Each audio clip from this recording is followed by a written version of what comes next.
मैं 8 महीने की प्रेग्नेंट थी और अपनी डिलीवरी के लिए अपने मायके गई थी। माँ ने मुझे फोन पर बताया, घर के पीछे की तरफ जो खाली जमीन थी ना, वहां पर एक नया कमरा बनवा लिया है। इतने सालों के बाद जैसे ही अपने घर में कदम रखा, कुछ अलग सा लगा। माँ, ये घर के पीछे की तरफ नया कमरा बनवाने की क्या जरूरत थी? अरे बेटा, घर के पीछे दूर दूर तक खाली जमीन है। तेरे पापा को कई दिनों से लग रहा था कि यहाँ पर एक कमरा बनवा लेंगे तो ताजा हवा मिल जाया करेगी। अब तो ये सब छोड़ और चल जल्दी से दूध पी ले। माँ, मैं थोड़ी देर में पी लूंगी, आप सो जाओ। मैंने दूध का गिलास उठाकर उस खिड़की में रख दिया। पता नहीं कब आंख लग गई। अचानक से खिड़की के पल्लों के खड़कने की तेज आवाज आई। दूध का गिलास धड़ाम से जमीन पर आ गिरा। जमीन पर गिरते ही दूध का रंग लाल हो चुका था। मैंने खिड़की से झांक कर बाहर देखा। चारों तरफ धूप अंधेरा था। उस अंधेरे की तरफ से कुछ आवाजें आ रही थी, जैसे छोटे बच्चे आपस में खिलखिलाकर मस्ती कर रहे हो।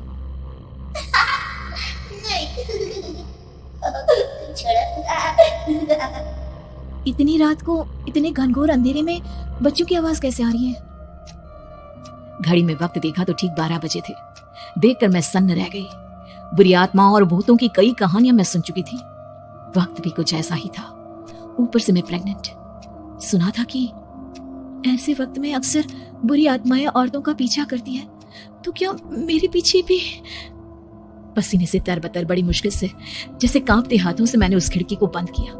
जल्दी से जल्दी उस कमरे से बाहर निकलकर माँ के पास जाने के बारे में सोचा, लेकिन जैसे ही दरवाजे की तरफ पलटी, लगा कोई साया हवा की स्पीड से दरवाजे के सामने से गुजर गया। मेरे गले में अटक कर रह गई। मैं जोर से चीख कर माँ को बुलाना चाहती थी, लेकिन वो आवाज खुद मेरे कानों तक नहीं पहुंच पा रही थी। तो माँ तक कैसे पहुंचती? खिड़की के पल्ले एक बार फिर तेज हवा के झोंके से धड़ाम करके खुल गए और पूरी ताकत से मैं चीख पड़ी। जानती थी मेरी चीख की आवाज सुनकर कुछ ही सेकंड में माँ वहां पहुंच जाएगी, लेकिन ऐसा कुछ हुआ ही नहीं। मेरा कलेजा डर के मारे फटा जा रहा था। आखिर माँ ने मेरी आवाज क्यों नहीं सुनी? इतनी गहरी नींद में तो माँ कभी नहीं सोती। ठीक पीछे खुली हुई वो खिड़की। मुझ में इतनी ताकत नहीं बची थी कि मैं पलटकर उस तरफ देख भी सकूं। हवा का एक सनसनाता हुआ झोंका उसी वक्त मेरे कानों से आकर टकराया। लगा जैसे किसी ने दबी हुई आवाज में धीरे से मुझसे कहा, चली जाओ यहाँ से। मैंने दोनों हाथ अपने कानों पर रख लिए और एक बार फिर ताकत लगाकर जोर से चीखने की कोशिश की। मेरी आवाज उस कमरे की दीवारों से टकराकर वापस मुझे ही सुनाई दे रही थी। जितनी ताकत के साथ मैंने चीखने की कोशिश की थी, कुछ ही देर बाद उससे कहीं ज्यादा तेज और दर्दनाक चीख मुझे सुनाई देने लगी। ये आवाज ठीक मेरे पीछे खिड़की से आ रही थी। वो आवाज मेरे कानों में पिघलते हुए लोहे की तरह गिर रही थी। उन आवाजों में हैवानियत थी। वो आवाजें किसी इंसान की नहीं है, इतना मैं समझ चुकी थी। कांप रहे हाथों से मैंने अंधेरे में कुछ ढूंढने की कोशिश की। तभी अचानक मेरा हाथ बेड पर रखी टॉर्च पर पड़ा। किसी तरह ताकत लगाकर टॉर्च का बटन ऑन किया, लेकिन ये क्या? सामने दरवाजे पर 3 छोटी लड़कियां खड़ी हुई थी। उनके हाथ में स्टील के चमचमाते हुए चाकू थे। मैं घबराकर लड़खड़ाई और पीछे की तरफ हटी, लेकिन तब तक वो मेरे पास आ चुकी थी। उनकी गर्दन टेढ़ी थी और उनके हाथों के वो चाकू मेरे पेट को निशाना बनाने को तैयार। मैं जोर से चीखी, नहीं, छोड़ दो मेरे बच्चे को, मत मारो, मत मारो, छोड़ दो मेरे बच्चे को।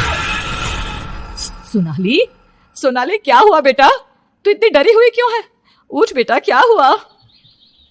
हड़बड़ाकर मैंने अपनी आंखें खोली। देखा तो दिन निकल आया था।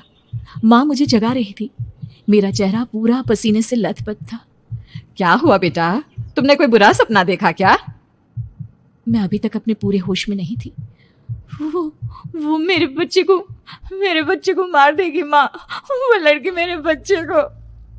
मैंने घबराकर अपने पेट को छुआ। सब कुछ ठीक था। और वो दूध जो रात को यहाँ पर गिर गया था, उसका रंग लाल हो गया था। माँ ने हंसते हुए दूध का गिलास मुझे दिखाया।